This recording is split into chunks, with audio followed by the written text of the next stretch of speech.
home building and remodeling show. Let's go.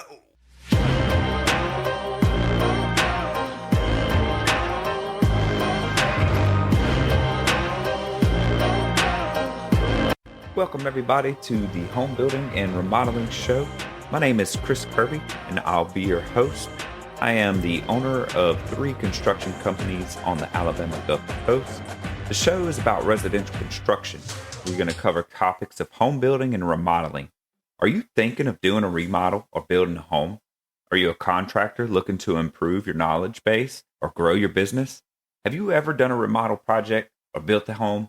There were so many things you wish you knew or that you could have done differently during the process. Then this show is for you.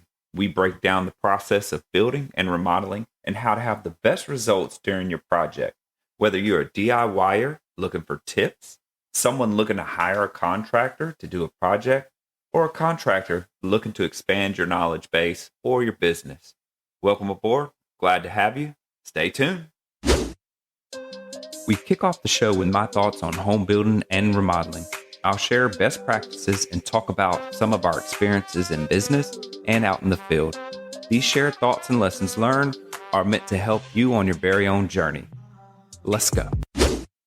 Number 19 is, can you provide a written lien waiver? Okay, so what is a lien and how can it be performed by a contractor? So a contractor can put a lien against your property. They can go to the courthouse and pay a certain amount to put a contractor's lien or mechanic's lien, or there's some different terms that are used in different areas. They can put a contractor's lien against your property for non-payment. And, it may be... So understanding that once the work is done, if they are paid out, they should write a written lien waiver saying that we have no claim against this property anymore. We have been paid in full and we are satisfied. They have satisfied their contract, and for the client, we have satisfied our contract, and there is no reason for the contractor to want to put a lien against the property. And most of the time when that happens, it's for non-payment, and understand the contractor has every right. Now, whether the reasoning behind the non-payment and stuff at this point is null and void, because you will have to take that up probably in court.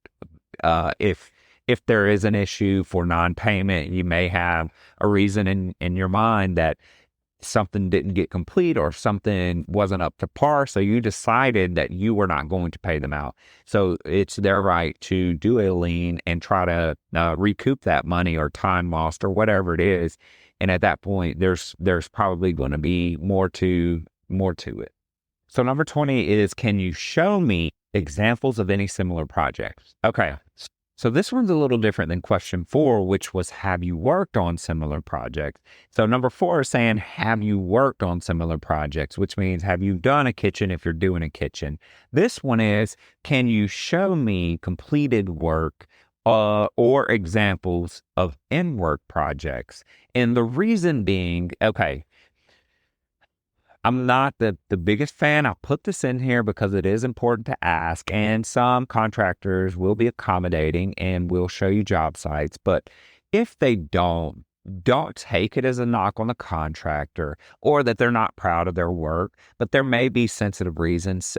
Maybe the homeowner doesn't want you in their house, but it is important to ask that question, because you never know if they do have empty houses or empty job sites that you can come and take a look.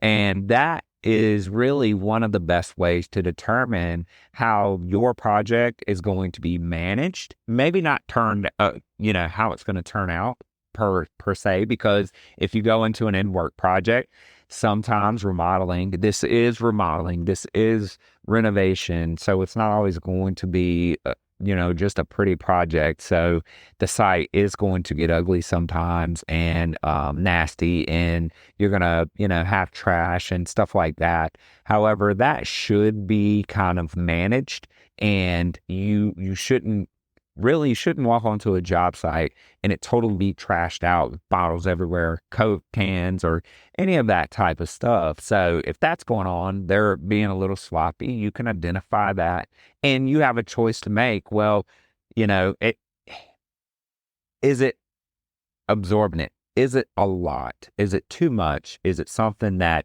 that I want on my house, on my project, and my the job site to look when they're doing it for me.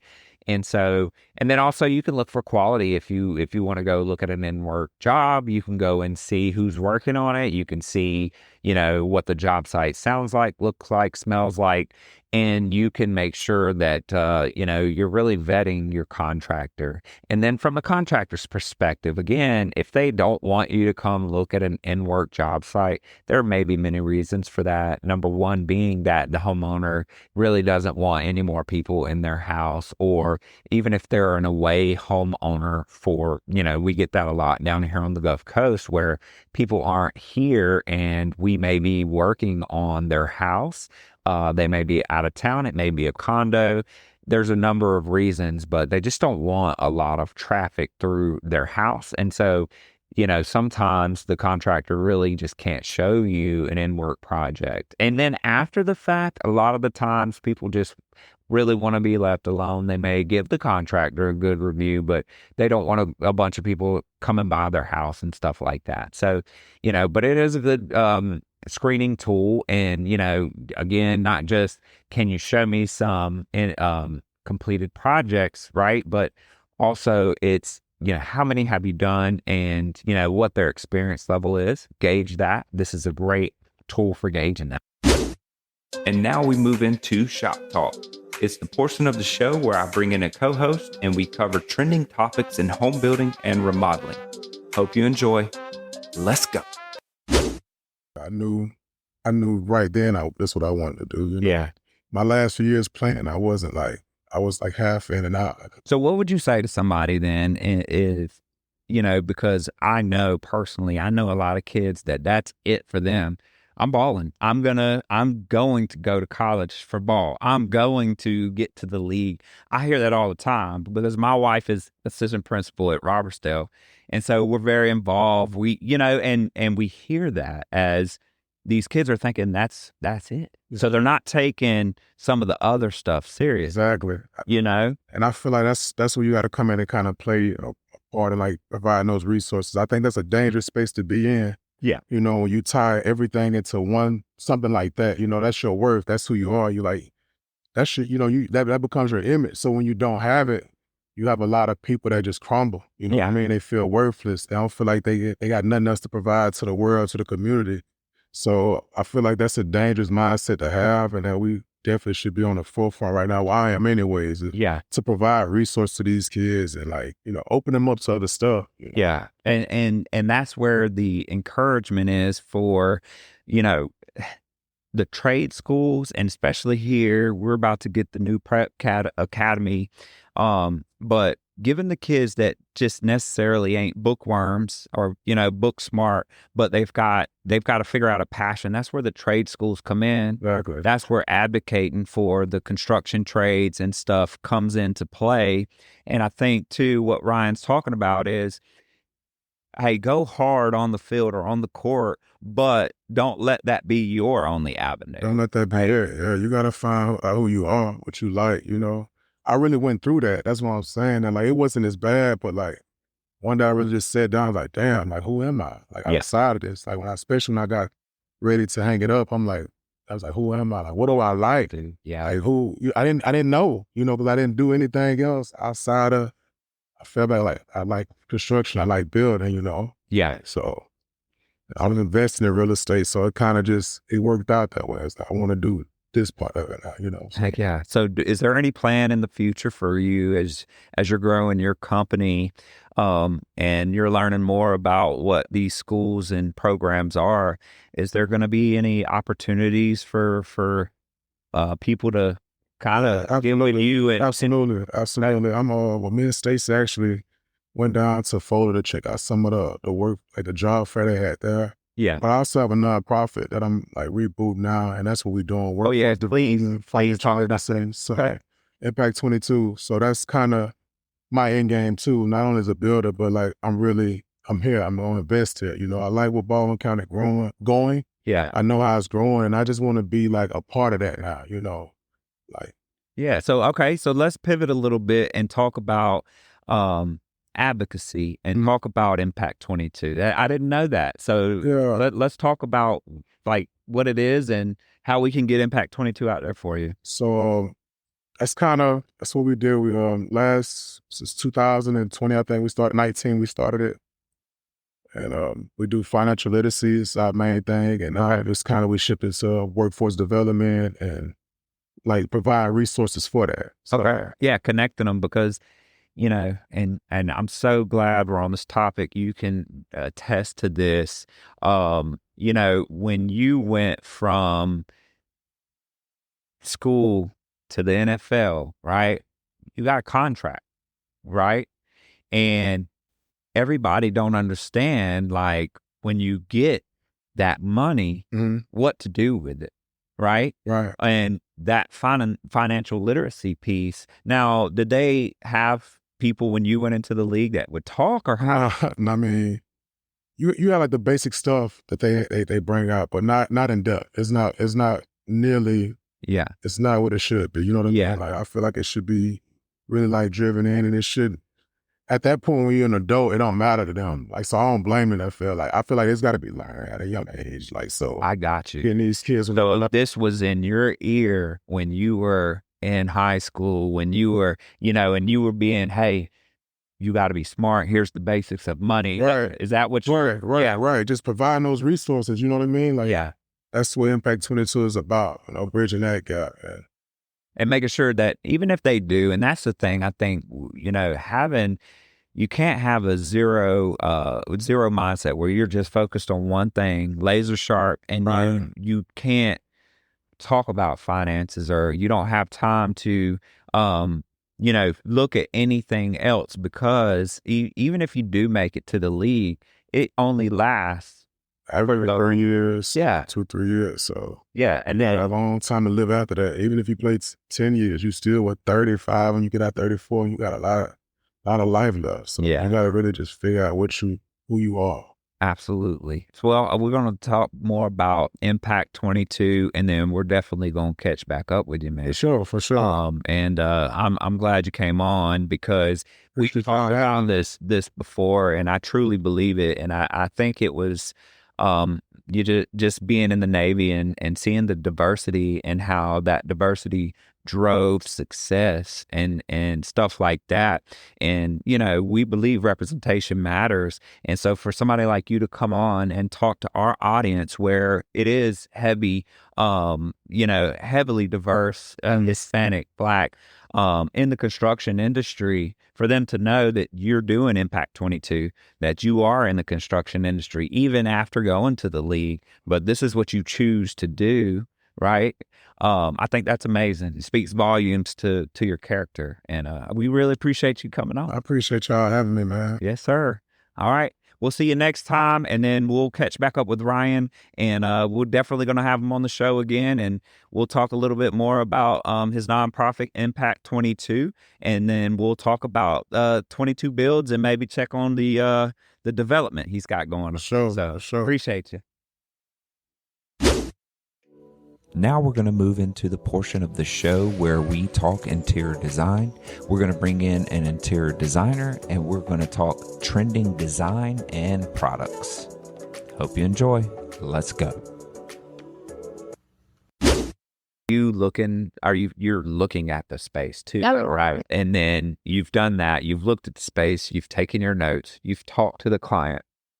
Now it's time to come back to the office and start putting it together. Right. So talk to me about putting together. With the boards. And so I spend a lot of time on mine because I want them, if they really, really like it, I want them to be able to go buy that product immediately. So I'm not just artificially throwing things out to just give them, because they do have vision boards too, or some people call them vision boards. Vision board. But I'm not just trying to give you a vision. I'm trying to give you something that you can actually. That's reality. What you're saying is when you're when you're doing your mood boards, there are quick mood boards. There are a way to do it Yeah. quickly, but you tend to take your time and put stuff that they can actually click the link or go and buy. Right. I can already have a price on it. I know immediately if it fits their budget. And that's important because if I add things that are crazy amount of money and that's not in their budget, they're going to be like, why did you even show me that? That's not even a reality. And now, I'm glad you said that. Tip, like, that is a good tip of the day right there. As an interior designer, is making sure that you understand the budget. right. Because like you said, people will get aggravated if you have been given a budget, right?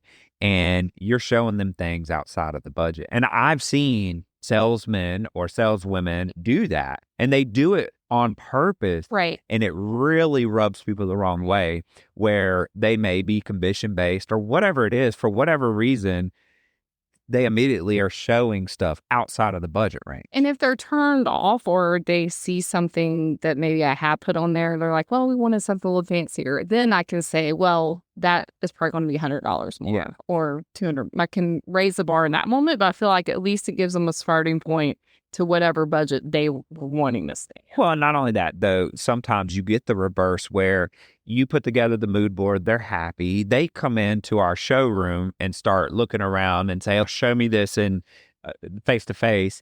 And then they see the nicer or something that they just want. Right. And then that's when you have the conversation of, maybe it does fit well with the project, but it is over your budget. And some people then they just want it and they're like, I will pay more. Exactly. Which is different And than I've done that. Tile really, I would say more than anything, really sucks them in fast. If they find a pretty tile, they're willing to we'll do everything around that just so I can have that tile. If I had to go cheaper on hardware or wherever, that happens a lot too. You said I'll do everything around that. Mm-hmm. Is there a central focus when you're planning a room? I think it depends on the client because everybody has different preferences. Because sometimes you're working with items that were given to them by their deceased parent, or so it actually is a focal point, and could help start the theme or the concept of the design, right? Or if they're an antique collector, I'm not going to go in there with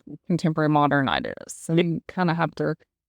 And that's where the experience factor plays a big part, because there should never really be a no in I can't do it. It's do you have the experience enough to work with the canvas, right? And I mentioned that the other day too. There's been very few projects where 100% of it I've been like, I would have done this exact thing in my own house. Sure. Because everybody has different tastes and everybody has different whatever, so likes and interests, and anyway, but you have to work with the client and give them what they want and make it where everybody's happy. And then moving on from mood boards to some of the current projects that we have in work, because you are actually in work on mood boards for projects. How can a mood board evolve? So your original concept, can that evolve to something different? Right.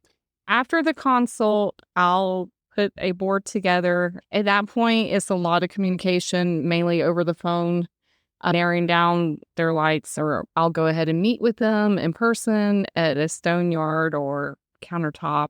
So there's some, it's like you're physically going shopping and things, right? Right. And then we'll have another meeting, another follow-up after that concept board, mood board is put together again. And then at that time, we can go through it, make sure it's everything they want, or if there's some changes that they want to make, is I just X amount on the function. And then you kind of finalize the concept. Yep. Now let's talk about ordering and implementation, right? We've run into this where we had the concept, it changed. Now you've got a new mood board, and then you go to shop for items because, like you said, you put a clickable link on there, and maybe between time, now correct me if I'm wrong, but that was month 1 that you did the concept. Month 3, you've changed a little bit. Month 4, that item's out of stock. Right. Have So you finally settle with the client, right. and then you got to have a backup. Right. I'm normally doing the new builds, so that does allow me more the grace period there per se. Sure. That Because those are periods, right? You Right. you make selections at certain periods in the build. Right. So from point A to C or whatever, I've got months, probably 2-3 months in between there before I'm ordering anything. So I can, but what I do is I sporadically check on those products that we have to get in the lead time. Tip 2, as you're doing your mood board, especially if you're on a longer project, you need to continually check on the product itself and make sure it's still in stock or the lead time, right? So you may have the item in stock, however, it doesn't ship for months. Right. And if you're at a point in a new build, we're moving because once we pass a certain level of inspection, there is a timeline on this. Once you're done with 4-way and you start getting to the cosmetic work, you're finalizing the project because the client, if they're doing financing or a construction loan, they really do have a cap. They've got to be in by a certain date. Right. And so sometimes the design can get lost in just the timeliness of the project. Right. Thanks for joining us today. As always, we are grateful for our listeners and your continued support. Please subscribe to our YouTube channel. Follow us on social media via Facebook, Instagram, and TikTok.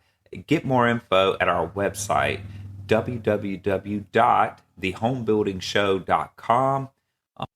And as always, remember who we are, the Home Building and Remodeling Show.